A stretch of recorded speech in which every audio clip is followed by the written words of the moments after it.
late summer on the farm, and this is really our busy time of year, and things are actually about to get a bit busier before it starts to slow down again for the fall and winter months, because we have 2 calving seasons on the farm. So we're about ready to start what we call our fall calving season, but it's really not fall. It's usually late August into early September we get a bunch of baby calves born. And then we also just weaned a group of our spring calves. So these were calves that were born a little bit earlier in the year than the rest of our spring calves. They were born late February, early March.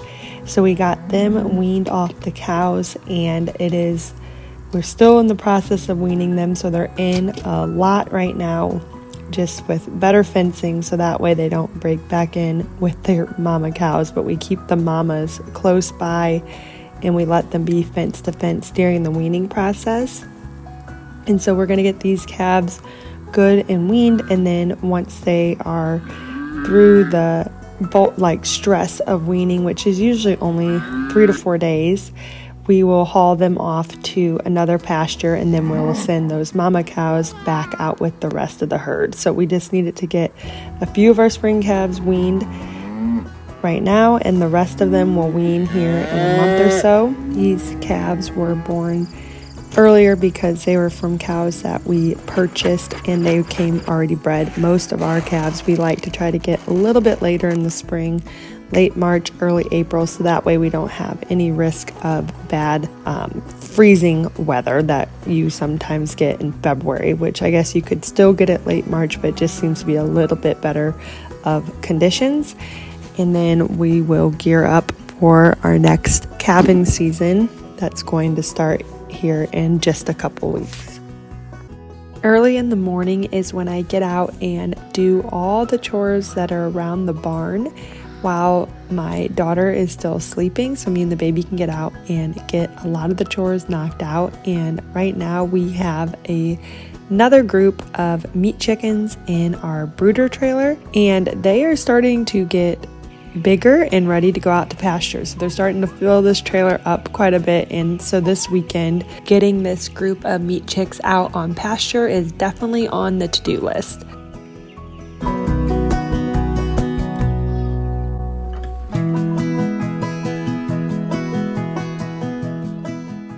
When you have a garden, one of the big things is making sure you utilize all the vegetables, and whether you're cooking them all fresh or preserving them, just trying to make sure nothing goes to waste is one important step to having a garden.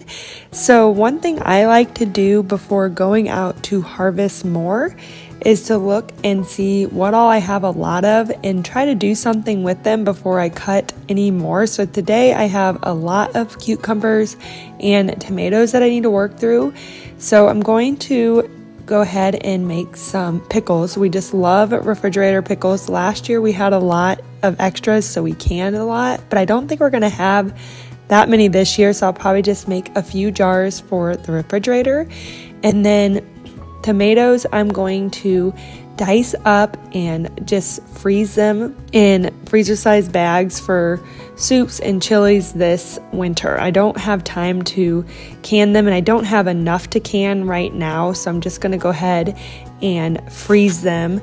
But before I go out to the garden to harvest more today, I definitely need to make sure I utilize all of these fresh vegetables before they go to waste.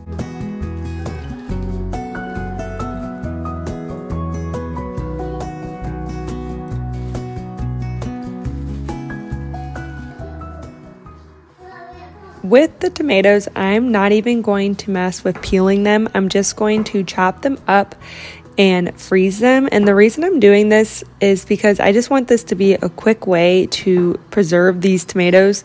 The peels and soups and chilies won't bother me or my family at all. So if that's something that would bother you, you would definitely want to blanch them and then peel them before chopping and freezing. But that just added a whole extra step that right now that really didn't really matter to me.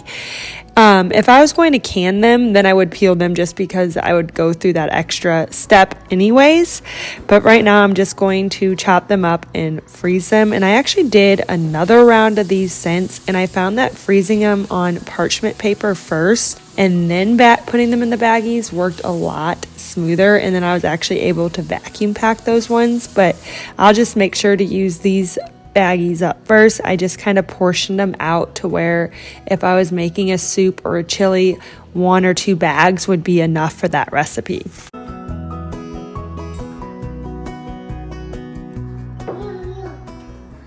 And for the cucumbers, I'm just making a very basic dill pickle brine, and then just putting them in the refrigerator for fresh eating. We love pickles and we go through so many of them this time of year. I really wish our cucumbers did a little better this year, and that we were able to can some, but we just don't. The squash bugs got to the cucumbers, and this year, as I mentioned before, our garden kind of got neglected more so than we would like. So we don't have quite as much as we had last year, but we're definitely prepping some beds and doing a lot of work for a fall garden, and then hopes that next spring we have a good garden that we can plant into and just get things rolling again. So in the meantime, we're just kind of enjoying the fresh vegetables that are coming from the garden this year.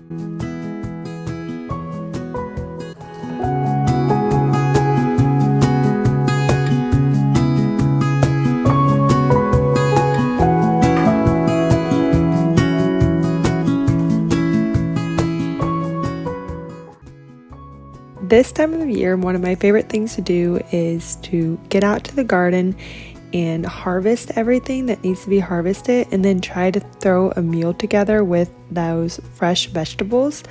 So tonight my plan is to make a garden fresh pizza with some sourdough crust, and to use these fresh tomatoes and peppers on the pizza.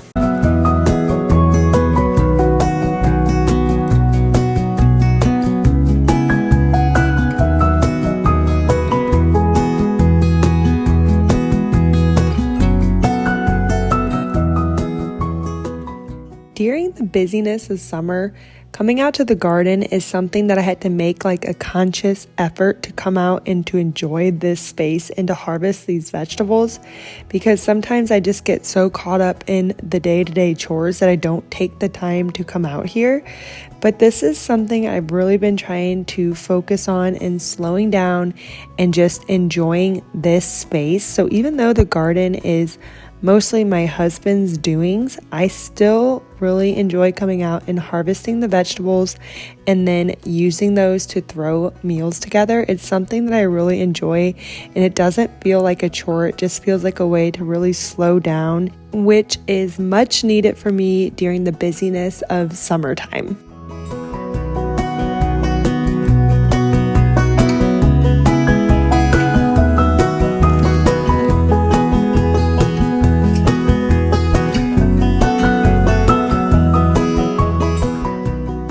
As summer is starting to wind down, I'm already starting to look forward to next year and planting more flowers. So this year I did not plant any of my own flowers. I've just been harvesting from my husband's pollinator blends that he puts on different beds that he doesn't have vegetable plants on. But next year I'm really hoping to do more of a flower garden. That is something that brings me so much enjoyment, in just going out and cutting flowers and having fresh flowers in my home all summer long. So I have some plans this fall to set up some raised beds and get them all ready and prepped, so that way hopefully next spring, amongst the busyness of it all, I'm still able to plant some flowers that I can enjoy through the summer months.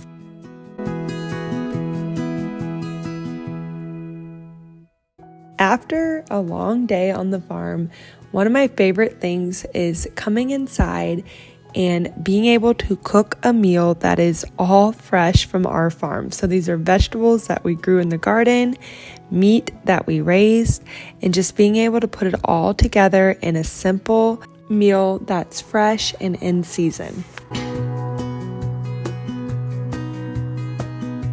I always think it's so fun when I put a meal together to just look at the ingredients and see how much of it we raised and grew ourselves. It just brings me so much satisfaction and helps me to appreciate all the hard work that went into raising the food that we're putting on our plates. And it's something that I just really enjoy. I don't love cooking, but I love being able to use farm fresh ingredients and putting meals together.